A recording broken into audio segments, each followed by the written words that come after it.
जी अस्सलाम वालेकुम। इस वक्त हमारे साथ मौजूद हैं हाजी गुलाम रसूल साहब। इनसे बात करते हैं कि इनका बेसिक बिजनेस क्या है और इनको बिजनेस में मौजूदा दौर में मसाइल्स क्या क्या हैं। जी अस्सलाम वालेकुम सर। जी वालेकुम सलाम भाई। जो बेसिक काम है वो अपर का है।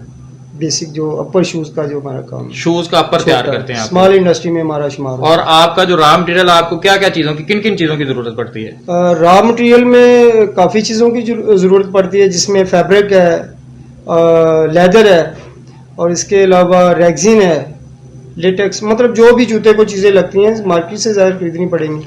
और मौजूदा दौर और पुराने दौर में आप अगर कंपैरिजन करें कि आपको लेदर मेरा हाल फुटों के हिसाब से मिलता होगा, फैब्रिक जो है वो केजी के हिसाब से शायद आई थिंक मिलता होगा। जी जी। तो मौजूदा दौर और पुराने पाकिस्तान में आप क्या कंसीड करते हैं, कितना कितना इजाफा हुआ है? बहुत ज़्यादा इसमें डिफरेंस आया है। मेरा ख्याल है कि हमारी लाइफ में इतना हमने तो उतार चढ़ाव नहीं देखा बिजनेस में, जितना इस पीटीआई के दौर में हुआ है। नए पाकिस्तान में 23% तक जो है ना वो महंगाई चलेगी है। मार्केट में जो चीज़ बना के हम सेल करते हैं उसके रेट नहीं अभी बढ़े।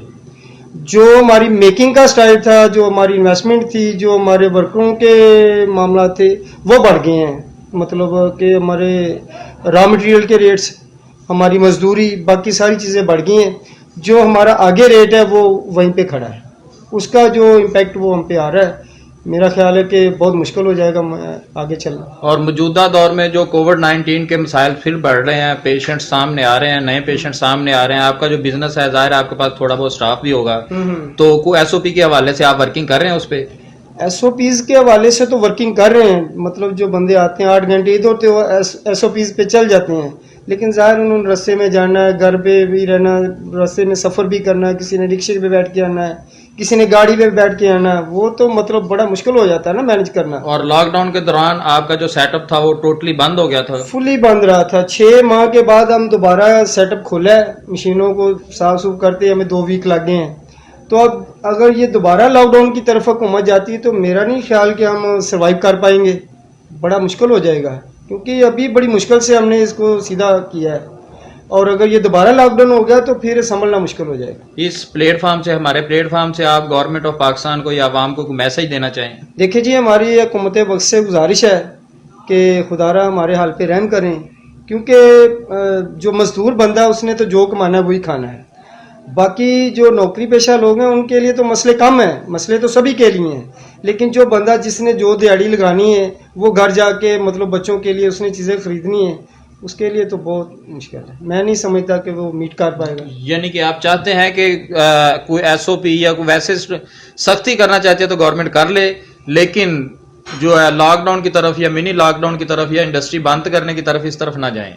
बिल्कुल बिल्कुल सही कह रहे हैं आप। एसओपीज पे अमल दरामद करवाएं, जितना भी मतलब वो कर सकते हैं हम भी करेंगे, लेकिन अगर फुली तौर पे आप कहें जी यूनिट को बंद कर दें, स्मॉल इंडस्ट्री मतलब छोटा पैकेज होता है ना, हर लिहाज से छोटी वर्किंग होती है, तो इसको दोबारा से रनिंग में लाने में बड़ा टाइम लग जाता है, वो बड़ा मुश्किल हो जाएगा। मजदूर के लिए बड़ा मुश्किल है। हम 5-10 साल से काम कर रहे हैं, हमारे लिए मुश्किल है। तो जो बंदा डेली बेसिस पे काम कर रहा है, ठेके का काम है हमारा, तो उसके लिए तो मैं नहीं समझता कि वो सर्वाइव कर। आप क्या समझते हैं, पुराना पाकिस्तान बेहतर था या जो नया पाकिस्तान है ये बेहतर है? देखें जी, अगर तो जाए महंगाई की तरफ तो पुराना पाकिस्तान बेहतर था। अब जो महंगाई का सिलसिला चल रहा है, मैं नहीं समझता कि कोई किसी बंदे से भी आप पूछ लें, मैंने पर्सनली पीटीआई को सपोर्ट किया था, तो अब मतलब हमें वो काफ़ी चीज़ें नज़र आ रही हैं कि यार ये क्या हो रहा है हमारे साथ, आगे होना क्या है। अभी तो ये सीन चल रहा है, हम खुद परेशान हैं, लेबर का क्या मतलब। मैं नहीं समझता कि ये कोई हालात बदलेंगे, अगर बदल जाए तो मौजा ही होगा कोई। जी बहुत शुक्रिया। ये गवर्नमेंट ऑफ पाकिस्तान को भाई मैसेज देना चाह रहे थे कि ये पीटीआई के सपोर्टर थे, खुदारा जो अपने सपोर्टर्स हैं उनको तो संभाल के रखें।